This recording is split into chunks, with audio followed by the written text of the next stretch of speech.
Alors, soit le circuit suivant, on nous donne des éléments et on nous demande de retrouver le courant qui parcourt le circuit. Alors, bien évidemment, la première des choses, il faut identifier les nœuds. Nous avons ici deux nœuds et entre chaque deux nœuds, nous avons une branche. Donc, une première branche, une deuxième branche et une troisième branche. Si j'ai trois branches, donc forcément, j'ai trois courants et donc le circuit va avoir trois courants différents qui vont être parcourus. La question est comment deviner le sens des courants ou comment mettre le sens des courants, parce qu'on a vu que le sens des courants va déterminer le sens des différences de potentiel, notamment au bord des résistances. Alors, la première des choses, on essaie de deviner qui est le générateur dominant.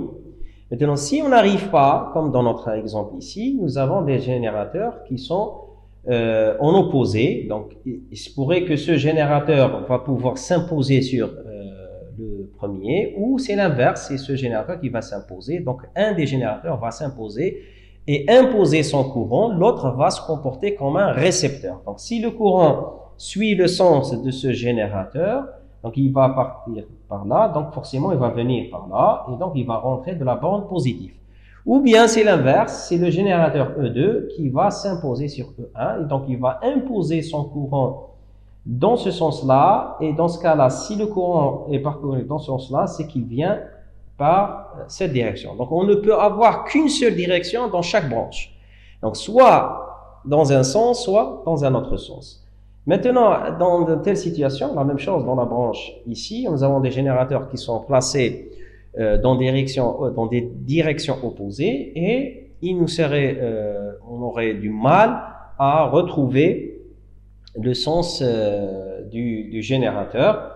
Alors, dans ce cas, le sens du courant dominant, et donc il y a un générateur dominant qui va s'imposer. Et donc, dans cette situation, comment est-ce qu'on va faire pour avoir le sens du passage du courant, pour, à partir de ce sens-là, retrouver la différence de potentiel, le sens des différences de potentiel, où est le potentiel le plus bas par rapport au potentiel le plus bas. Et donc, pour pouvoir mettre dans notre équation, ce qu'on va faire, plus RI ou moins RI. Et là, qu'est-ce qu'on va faire?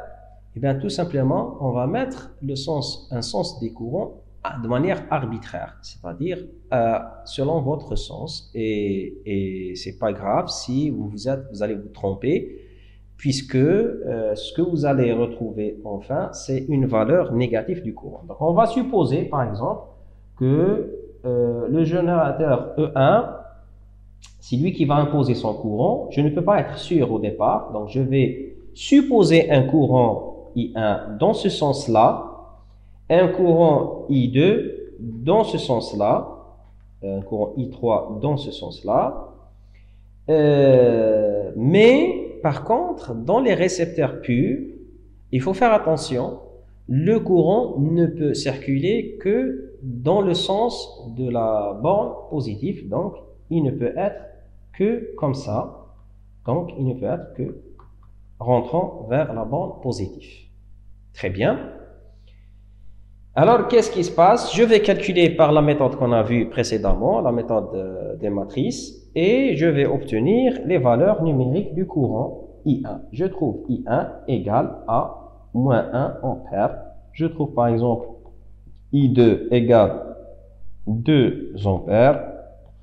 Et je trouve I3 est égal à... Pardon. Par exemple, je trouve I3 égale à 3 ampères. Donc, si je trouve un courant positif, donc le sens que j'ai choisi de manière arbitraire au départ, donc sans connaître, sans une base, sans être sûr, est le bon sens, et la valeur est la bonne valeur. Maintenant, pour le courant I1, j'ai trouvé un courant de moins 1 ampère, ça veut dire que le sens le passage de courant est inversé et la valeur, c'est la même valeur uniquement en valeur absolue. Donc, I1 égale à moins 1 ampère. Donc, le sens choisi est le sens contraire au passage réel.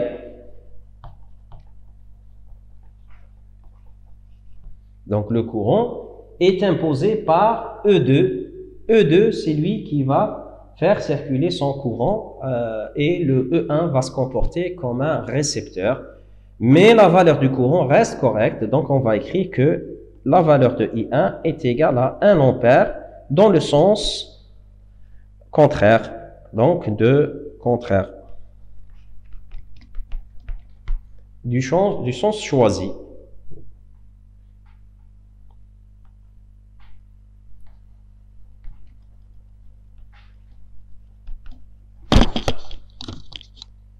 D'accord?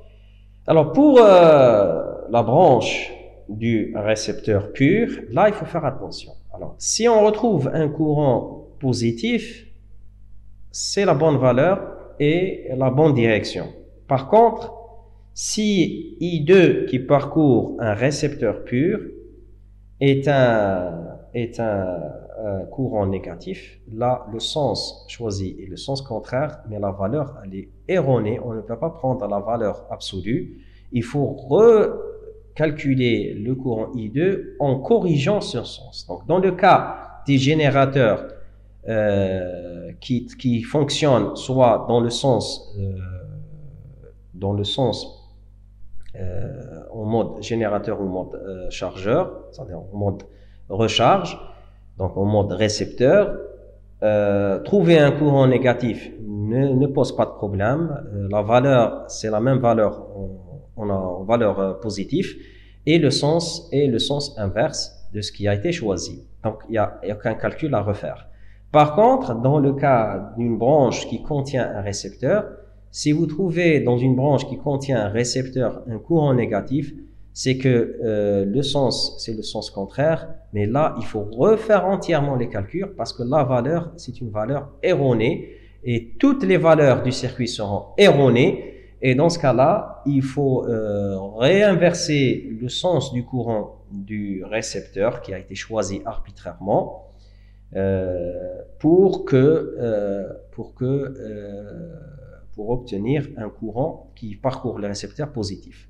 Alors généralement, on s'assure que on a une polarité identifiée dans le récepteur, et donc on va le schématiser dans un schéma par un signe plus pour vous indiquer le point d'où doit rentrer le courant. Donc il faut s'arranger pour que le courant rentre dans la bande positive.